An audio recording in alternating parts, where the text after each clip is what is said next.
Assalaamu calaykum waraxmatullaahi wabarakaatuh. Markii uu jirsay Diyaa 8 sano waxaa geeriyooday aabihiisa. Waxaa gacanta qabtay abtigiis oo kafaalo qaaday noloshiisa iyo waxbarashadiisa.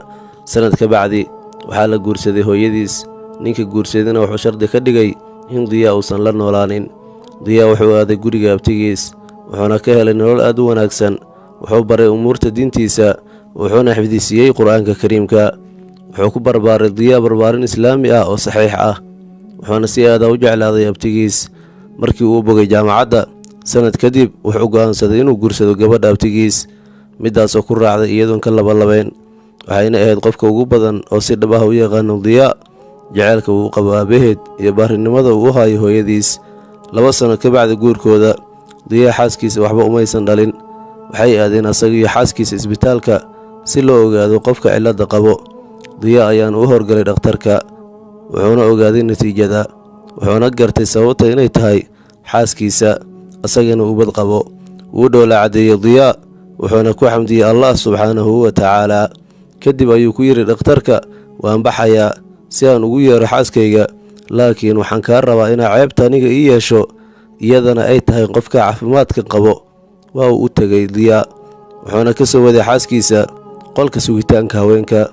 waxayna u soo galeen dhakhtarka, kaasoo u sheegay in sababta ay u dhali laayihiin ay tahay cilad haysata ninka, uuna u baahan yahay daweyn fara badan. Diyaa wuxuu muujiyey murugo iyo ku qanacsanaan ridaha Alle iyo xukunkiisa. intaas kadib waxaa tagtay 4 sano, labadoodana way isku sabarsanaayeen ilaa ay ka tiri xaaska Diyaa, waxaan kuu dulqaatay muddo dhan 6 sano. hadda waxaan doonayaa furitaan, waxaan rabaa inaan guursado nin kale si aan u arko ilmahayga. sidaa darteeda sanadkan inta ka dhiman keliya ayaan kula joogayaa. waa uu ku waafaqay.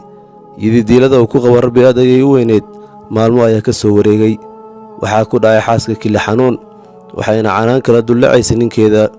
iyada oo ku jirto isbitaalka, ninkeeda ayaa ku yidhi, waxaan doonayaa inaan dibadda aado si aan kugu soo raadiyo kili. maalmo kadib waa uu soo wacay, wuxuuna u sheegay inuu helay nin hindi ah oo ku tabarucay kilidiisa, uuna u imaan doono wakhtiga ugu dhaqsiyaha badan. intaan camaliyadda la samaynin maalin ka hor, waxaa yimid ninkii tabarucaya kilida. ninka wuxuu u sheegay xaaskiisa inuu baxayo si uu u soo dhammaysto shaqo u dhiman. way ka carootay, waxayna ku dhahday, waxaan gelayaa camaliyad aad u halis ah, waad safraysaa, waadna iga tegaysaa. qalliinkii waa lagu guulaystay. isbuuc kadib ninka waa uu soo noqday, waxaana ka muuqday daal fara badan. asaga ayuu ahaa qofka kilidiisa tabarucay, laakiin hindiga wuxuu ka shaqaynayay shirkadda asaga uu ka shaqeeyo. cidna ma ogeyn arrinta, xataa abtigiisa. camaliyadii kadib 9 bilood, xaaska waxay qaaday uur, waxayna dhashay canug. dhammaantoodna waxay galeen jawi farxadeed. ninka waa uu safray si uu u soo qabto shaqo u dhiman, wuxuuna hilmaamay buuggiisa uu ku qoran jiray wax walbo. meesha uu saarnaa ayuuna uga tegey.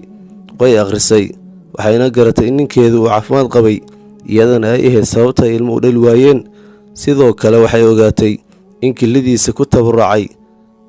way iska oysay oo hinaad u daran. maalinkaas laga bilaabo, mar kasta ay hor fadhiisato, dhulka ayay fiirinaysay, mana aysan awoodin in argeed ay ku taagto asaga, sababtoo ah waxay xasuusanaysay xumaanta ay u geysatay iyo sida uu ugu sabray uguna dulqaatay. wuu u soo dhowaaday maalin maalmaha ka mid ah, wuuna u dhoola caddeeyey, wuxuuna ku yidhi, waxaan isku dayay inaan dib u soo celiyo dhibic yar oo ka mid ah badda jaceylkii iyo karamkii uu ii sameeyey aabbahaa. fadlan qisadan macaanka badan haddaa ka hesha like saar. haddaa inagu cusub tahay ku soo biir oo subscribe.